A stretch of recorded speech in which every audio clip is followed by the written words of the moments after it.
Sədərək Ticarət Mərkəzi kənardan sadəcə bir bazar kimi görünə bilər, amma içəridən qurulan sistem tam fərqlidir. Burada sanki ölkə qanunlarının işləmədiyi, tamamilə fərqli, müstəqil bir daxili qayda-qanun yaradılıb. Vətəndaşların şikayətləri və iddialar göstərir ki, buradakı özbaşınalığın əziyyətini həm kiçik sahibkarlar, həm də günəmuz işləyən sadə fəhlələr çəkir. Bunun ən bariz nümunəsi bazarda uzun illərdir fəaliyyət göstərən sadə bir arabaçının üzləşdiyi vəziyyətdir. İşləməyə icazə verilməyən vətəndaşın son çarə olaraq əlindən arabası da alınıb. Hətta alıcılara mağazaların yerini göstərib, qarşılığında dükan sahiblərindən qəpik quruş qazanmaq cəhdi də rəhbərlik tərəfindən əngəllənib. Bazar administrasiyası "Bura bizim şəxsi ərazimizdir, siz buradan pul qazana bilmərsiniz" deyərək sadə bir insanın ailəsinə çörək aparmaq yollarını tamamilə bağlayıb. Problemlər təkcə fəhlələrin sıxışdırılması ilə bitmir. Bir xəbər mediaya müraciət edən vətəndaş iddia edir ki, Sədərəkdə vergidən yayma halları başalıb gedir. İdarə etmədə ciddi qanunsuzluqlar var. Ən böyük narazılıqlardan biri isə işıq pulu ilə bağlıdır. İddialara görə dövlətin rəsmi qiymətə təmin etdiyi elektrik enerjisi ticarət mərkəzində sahibkarlara fantastik dərəcədə baha qiymətə satılır. Onsuz da yüksək arenda haqqı ödəyən mağaza sahibləri bu cür süni şəkildə şişirdilmiş xərclərin altında rəsmən incidilir. Sədərək Ticarət Mərkəzinin rəhbərliyinin ölkə qanunlarını, vergi sistemini belə rahatlıqla heçə sayması ciddi suallar doğurur. Bir tərəfdən daxili qaydalarla böyük gəlirlər əldə edən rəhbərlik, digər tərəfdən isə hətta müştəriyə yol göstərib pul qazanmasına belə göz dikilən çarəsiz insanlar var. Bu özbaşınalığa aidiyyatı dövlət qurumları tərəfindən hüquqi qiymət verilməli və yoxlamalar başlanılmalıdır. Çünki Sədərək kiminsə şəxsi krallığı deyil, Azərbaycanın qanunlarına tabe olan bir ticarət sahəsidir. Görüm, məni kim tutturmaq istəyir? Bir dedəndən cimə nə attırmaq istəyirlər? Yo, sən nə dedin? Sən nə dedin? Dedin oğurluqla, zaten razılıqda yeməyini sənə bacara bilmirlər. Yeməyini sənin üstündə işləyirlər.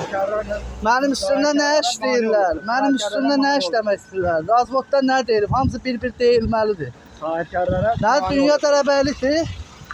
Sahibkarlara mani olur. Sahibkarlara Cəmiyyəti niyə incidirsiniz? Vergi verir Sədərək. Bütün işçilərin vergiləri var, özbaşınalıq olmur Sədərək. Ha? Sədərəkdə özbaşınalıq olmur. Sədərəkdə özbaşınalıq olmur. Bütün saytlarda paylaşılacaq bu. Bax, cəmiyyəti incidirlər. Qarabağ qaysını incidirlər. Gör nə günə qalmışıq. Cənab Prezidentimizin tapşırığı ilə deyilib ki, qazi və şəhid ailələri incitməsin. Niyə belə lotuluq edirsiniz? Sizə kim ixtiyar verir? Gəl edirəm, ayrılmalıyım, gəl. Sədərəkdə özbaşınalıqdır. Bax, mühafizə dalımca düşür. Mənim də özüm Qarabağ qaysiyəm. İmkan vermirlər. Sədərəkdə imkan vermirlər. Xahiş edirəm, bunun tədbirini görün. Bura Sədərəkdə özəldir.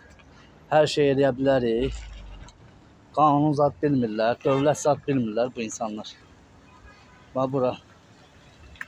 Hər şeyə əl atırlar. Nə vergisindən qaçırlar. Vergisindən qaçırlar. Bütün hər şey özəldir. Hünərin nədir? Buradan su çıxardasan. Hünərin nədir? Onun nədir? Ət gətirəsən. Dönər öz ətlərini satırlar. Ayrı respublika yaradıblar bu Sədərəkdə. Elə bir Azərbaycana aid deyil bu Sədərək. Xahiş edirəm, bunun tədbirini görürüm. Özüm də 44 günlükdə döyüşmüşəm. Qarabağ qaysiyəm. Lotuluq edirlər bu Sədərəyin mühafizələri, vəzifəli şəxsləri Sədərəkdə. Hamısı lotuluq edir. Heç kimlə girə bilmir. Xahiş edirəm, buna tədbir görülsün. Arxamıza gəlir. İnşallah bunu paylaşacağım. Bütün xalqın, millətim görər. Hər şeyi qaldırıblar, yer pulunu qaldırıblar. Bazarda iş yoxdur, bizim üstümüzə atırlar. Bəyəklarım da deyir ki, sənin cibinə nəsə tullayacaqlar. Səni oğurluqla, sahibkarlığın oğurluğunla, zadla bağlı sənə tədbir görünəcək. Xahiş edirəm, bu bütün saytlarda paylaşsın. Yəni lotuluq edirlər. Xahiş edirəm bu qanun qarşısında cavab verəsin.